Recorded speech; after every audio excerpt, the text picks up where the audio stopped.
اب مادی زمانہ ہے، ہم نے جمعراتوں کو شادیوں کے ساتھ چونکہ متعلق کر دیا ہے، جو راتیں رونے کے لیے تھیں وہ گانے بجانے میں بدل گئیں،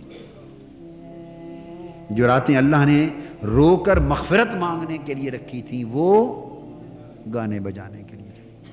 اور پرابلم بھی اس لیے ہوا کہ چونکہ شادی شریعت نے ایک دن دی تھی، یہ نکاح ہے اور رخصتی، نکاح اور رخصتی، اور بیٹے کے لیے یہی تھا شادی، یعنی ایک بیٹی کے لیے تھی کہ جس دن بارات آئے نکاح کے ساتھ رخصت کر دیں، یہ بچی والوں کے لیے شادی تھی، اور بیٹے والوں کے لیے 2 دن تھے کہ اگلے دن ولیمہ بھی ہو جائے۔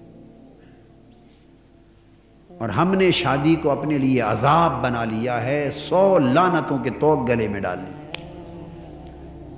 اب یہ تیل ہو رہا ہے، اب یہ مہندی ہو رہی ہے، اب یہ پتہ نہیں، مجھے تو باقی نام نہیں آتے، کتنے فسادات ہم نے اپنے گلے ڈال لیے، پیسوں کو حرام کی راہ پہ لٹانے کے ذریعے نکال لیے۔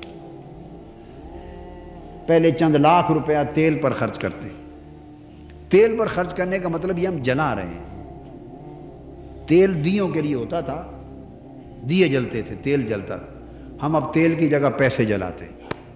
اور جو خرچ ایک تیل پر کرتے ہیں، وہ خرچ اگر تیل چھوڑ دیں، اگر ہم سارے کے سارے عزم کر لیں جتنے بیٹھے ہیں کہ تیل پر لعنت بھیج دیں، اور جو پیسے آپ ہر بیٹے بیٹی کی شادی کے لیے تیل کے خرچ کے لیے رکھے ہوئے ہیں، اس سے غریبوں کی 4 شادیاں ہو جائیں، 4 غریب بیٹیوں کی شادیاں ہو جائیں گی۔ کیا میں آپ سے یہ حق رکھتا ہوں کہ آپ سے یہ وعدہ لے لوں کہ ایک تیل چھوڑ دیں؟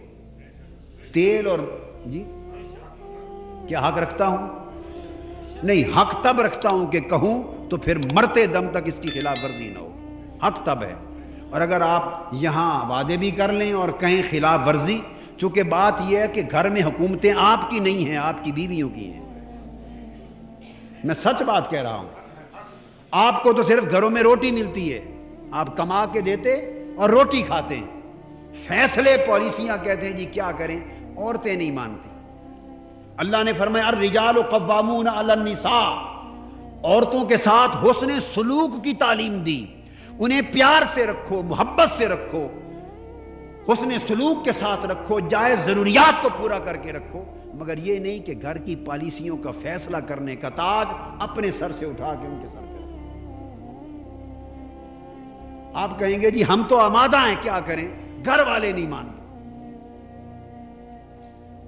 اور جو کام آپ نے نہ کرنا ہو، فیصلہ ہو، وہاں الٹ ہو جاتا ہے، وہاں گھر والے الٹ لٹک جائیں، آپ کو نہیں منا سکتے۔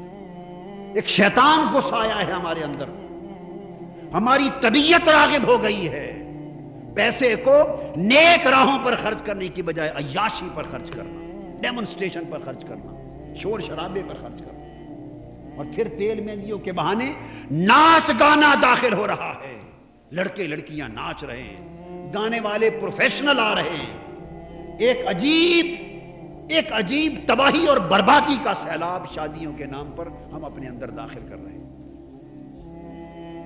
پردے اٹھا رہے ہیں، فحاشی عریانی پھیل رہی ہے، بچیاں زرق برق لباس کے ساتھ کھلم کھلا تقریبات میں گھوم پھر رہی ہیں۔ وہ کچھ ہو رہا ہے جو میری زبان کہنے کو مجھے زیب نہیں دیتی، میں دیکھ نہیں سکتا، کہہ نہیں سکتا، سن نہیں سکتا۔ مصر جیسا ملک جو فحاشی عریانی میں ہم سے کہیں آگے نکل گیا ہے، مگر ابھی قاری صاحب بتا رہے ہیں کہ شادی کے موقع پر آج بھی ان کا رواج محفل قرات کا ہے۔ جو فحاشی عریانی میں آگے نکل گیا، شادی پر وہ خرچ کرتے ہیں محفل قرات پر، قرآن مجید پڑھ لیتے ہیں۔ تو میں پھر پوچھتا ہوں، کیا میں یہ حق رکھتا ہوں کہ شادی میں تیل اور مہندی، تیل اور مہندی 2 رسمیں، اس کو ترک کر دیں؟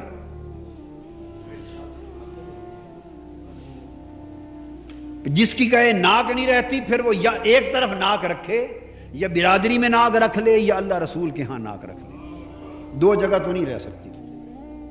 پھر یہ 2 جگہ تو اگر ادھر رکھنی ہے تو ادھر کٹوا رہے ہیں ہم، اگر وہاں ناک رکھنی ہے اللہ رسول کی بارگاہ میں تو پھر ادھر کٹوا لیں۔ کٹنا کٹوانا کیا ہے، ہم بھی اسی دنیا میں رہتے ہیں۔ کتنے گھرانے ہیں جو نہیں کرتے تیل مہندی، تو مر گئے ہیں وہ، ان کے رشتے نہیں ہو رہے، کیا ہو رہا ہے ان کا؟ وہ معاشرے میں نیچ ہو گئے، ہو کیا گیا ان کے ساتھ؟ دو باتیں کہنا چاہتا ہوں، ایک تیل مہندی کو چھوڑ دیں، اور جو پیسہ آپ نے تیل مہندی پر خرچ کرنا ہو وہ بچا کے رکھ لیں، وہ معاشرے کی ہماری غریب بیٹیوں کو بیاہنے پر خرچ کر دیں، بس دیکھیے کتنی برکتوں کا ایک سیلاب آتا۔ میں پھر پوچھتا ہوں، کیا حق رکھتا ہوں کہ آپ سے وعدہ لوں؟ جو کریں گے پھر پکے رہیں گے۔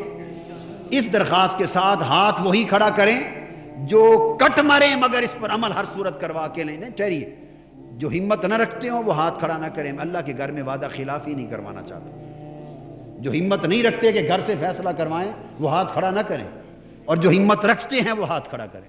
سب سے پہلے تو میں کھڑا کرتا ہوں، اونچا ہاتھ کھڑا کریں، اونچا ہاتھ اونچا کھڑا کریں، اور زبان سے کہیں کہ آج کے بعد مرتے دم تک تیل مہندی ہمارے گھر میں حرام۔ کہیں تیل اور مہندی نہیں ہوگی، تیل اور مہندی نہیں ہوگی، کچھ ہو جائے گا۔ اور جو پیسے اس کے بچیں وہ معاشرے کی غریب بیٹیوں کے، جو شریف لوگوں کی سفید پوش بیٹی ہیں، کبھی ان کا بھی سوچا؟ میں کہہ رہا ہوں کہ جس چیز کا آپ کا نہ کرنے کا ارادہ ہو، پکا ارادہ ہو، وہاں آپ ڈٹ جاتے ہیں۔ اس میں دوسروں کے کندھوں پر ڈال دیتے ہیں، جی بیویاں ایسا کرتی ہیں، بچے نہیں کرتے، جو ان کا اب زمانہ آ گیا ہے۔ ہماری گھر میں ہمیں تو صرف 2 وقت کی روٹی مل جاتی ہے۔ اگر خالی 2 وقت کی روٹی ملتی ہے تو منہاج القرآن کے ہاسٹل میں آئیں، آپ کو کمرے کرائے پہ دے دیتے ہیں، یہاں ٹھہریں، ہمارے ساتھ 2 وقت کی روٹی ملے گی یا میس جمع کرائیں۔ اس لیے کہ گھر معاشرے کی اصلاح کا پہلا یونٹ ہے، گھر معاشرے کی اصلاح کا پہلا یونٹ ہے، اور یہاں سے معاشرے کی اصلاح اور معاشرے کی بگاڑ کا آغاز ہوتا ہے، اور گھر کا سربراہ اس کا ذمہ دار ہے۔ کلکم راعٍ وکل راعٍ مسئول عن رعیتہ، حضور نے فرمایا ہر شخص جو ہے، جو سربراہ ہے، وہ راعی ہے، اور قیامت کے دن اس سے اپنی رعیت کے بارے میں جواب طلبی کی جائے گی۔ ہر گھر کے سربراہ شوہر سے اس کے گھر میں کیا ہوتا تھا قیامت کے دن پوچھا جائے گا۔ جنت کے راستے روک دیے جائیں گے اس نمازی پرہیزگار شوہر پر بھی جو اپنی نمازیں پڑھتا تھا اور گھر کو فسق و فجور کی آباد کا بناتا تھا، نام بیویوں کا، بچوں کا لیتا تھا، جس نے گھر کے اندر اللہ کے دین اور اللہ کے دین کے شرم و حیا کا رواج نہ ڈالا، اس کی نمازیں اسے بچا نہیں سکیں گی، اس کی اپنی دینداری اسے بچا نہیں سکے گی، اس کو اپنا اور اپنے اہل و عیال سب کا حساب دے کے آگے گزرنا ہوگا۔ قُوا أَنفُسَكُمْ وَأَهْلِيكُمْ نَارًا، اپنے آپ کو بھی بچاؤ دوزخ سے اور اپنے اہل و عیال کو بھی بچاؤ دوزخ سے۔ بیوی سے نہیں پوچھا جائے گا شوہر اور اولاد کے معاملے میں، بیوی سے صرف بیوی کا پوچھا جائے گا، اولاد سے وقت اولاد کا پوچھا جائے گا۔ باپ ہونا تیری ذمہ داری ہے، باپ ہونا، گھر کا سربراہ ہونا تیری ذمہ داری ہے۔ اس کی بیوی کا بھی باپ شوہر سے پوچھا جائے گا، اولاد کا بھی باپ سے پوچھا جائے گا۔ آپ کے اوپر 3 بوجھ ہیں، آپ کی بیویوں پر تنہا اپنا بوجھ ہے، لا تزر وازرۃ وزر اخری، اولاد پر اپنا بوجھ ہے، سربراہ خاندان پر 3 بوجھ ہیں، اپنا بھی، اپنی بیوی کا بھی اور اپنے بچوں کا بھی۔